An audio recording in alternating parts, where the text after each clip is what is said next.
ऐसा शिव मंदिर जहां भगवान शिव खुद पशुओं की रक्षक पशुपति के रूप में विराजमान हैं, जहां हर दिन हजारों लोग दर्शन करने आते हैं, जहां मृत्यु को भी मोक्ष का द्वार माना जाता है और जहां सदियों पुराना इतिहास आज भी जीवित है। आज हम बात करेंगे नेपाल के विश्व प्रसिद्ध पशुपतिनाथ मंदिर की, जो केवल मंदिर नहीं बल्कि आस्था, रहस्य और सनातन परंपरा का प्रतीक। पशुपतिनाथ मंदिर नेपाल की राजधानी काठमांडू में बागमती नदी के किनारे स्थित है। यह मंदिर भगवान शिव को समर्पित है और पूरे विश्व के सबसे पवित्र शिव धामों में गिना जाता है। यूनेस्को ने इसे विश्व धरोहर स्थल भी घोषित किया। यह मंदिर हिंदुओं के लिए उतना ही महत्वपूर्ण माना जाता है जितना भारत में काशी विश्वनाथ या केदारनाथ। पशुपति शब्द दो शब्द से बना है।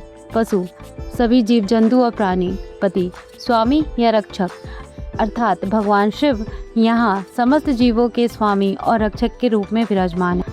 मान्यता है कि एक समय भगवान शिव कैलाश छोड़कर इस स्थान पर हिरण का रूप लेकर रहने लगे। देवताओं ने जब शिव जी को खोजा तो उन्होंने हिरण का रूप धारण कर लिया। जब देवताओं ने उन्हें पकड़ने का प्रयास किया तब हिरण का एक सींग टूट गया और वह भूमि में समा गया। कई वर्षों बाद वही सिंह इस स्थान पर शिवलिंग के रूप में प्रकट हुआ। तभी से यहाँ भगवान पशुपतिनाथ की पूजा होने लगी। इतिहासकारों के अनुसार इस मंदिर का मूल निर्माण बहुत प्राचीन है। कहा जाता है कि इसका अस्तित्व पहली शताब्दी से भी पहले का है।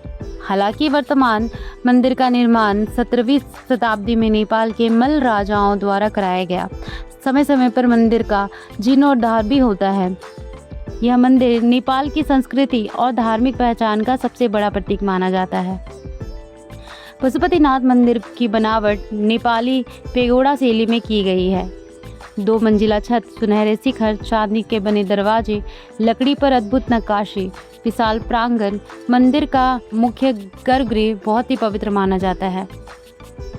इस मंदिर का सबसे बड़ा आकर्षण है यहाँ स्थित 4 मुख वाला शिवलिंग।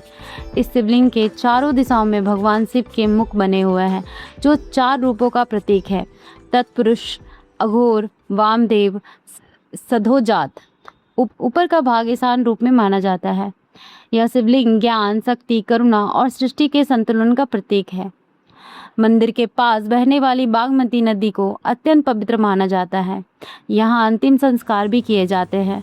मान्यता है कि पशुपतिनाथ के समीप अंतिम संस्कार होने से आत्मा को मोक्ष की प्राप्ति होती है। इस कारण दूर दूर से लोग अपने परिजनों का अंतिम संस्कार यहाँ करने आते हैं। पशुपतिनाथ मंदिर के मुख्य गर्भगृह में केवल हिंदू श्रद्धालुओं का प्रवेश की अनुमति है। अन्य धर्मों के लोग बाहर से मंदिर परिसर और वास्तुकला को देख सकते हैं। यह परंपरा सदियों से चली आ रही है। मंदिर परिसर में आपको अनेक नागा, साधु, अघोरी और तपस्वी दिखाई देंगे। ये साधु भगवान शिव की भक्ति और तपस्या में लीन रहते हैं। विशेषकर महाशिवरात्रि पर यहाँ लाखों भक्त के साथ हजारों साधु एकत्रित होते हैं। महाशिवरात्रि के दिन पशुपतिनाथ मंदिर का दृश्य अद्भुत होता है। लाखों श्रद्धालु पहुंचते हैं।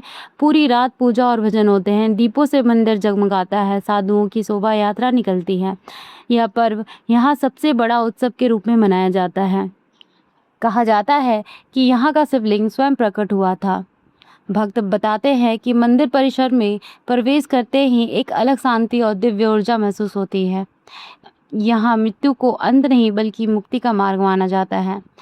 आज भी यहाँ पूजा पद्धति प्राचीन नियमों के अनुसार होती है। पशुपतिनाथ मंदिर केवल नेपाल का नहीं, भारत के करोड़ों श्रद्धालुओं की आस्था का भी केंद्र है। भारत में हर वर्ष हजारों भक्त यहाँ दर्शन करने आते हैं। भगवान शिव ने भारत और नेपाल को आस्था के सूत्र में बांध रखा है और हम यहाँ कई साधनों से पहुँच सकते हैं। हवाई मार्ग, काठमांडू एयरपोर्ट से मंदिर बहुत पास है। सड़क मार्ग, भारत के बस और सड़क मार्ग उपलब्ध है। रेल रोड, भारत में सीमावर्ती क्षेत्र से सड़क मार्ग आसान है।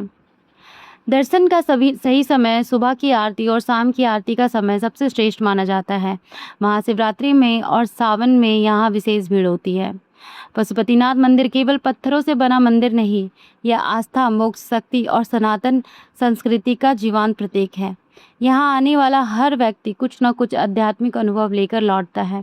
अगर आप भगवान शिव के सच्चे भक्त हैं तो जीवन में एक बार पशुपतिनाथ मंदिर के दर्शन अवश्य करें। अगर आपको यह जानकारी पसंद आई हो तो वीडियो को लाइक करके चैनल को सब्सक्राइब करें।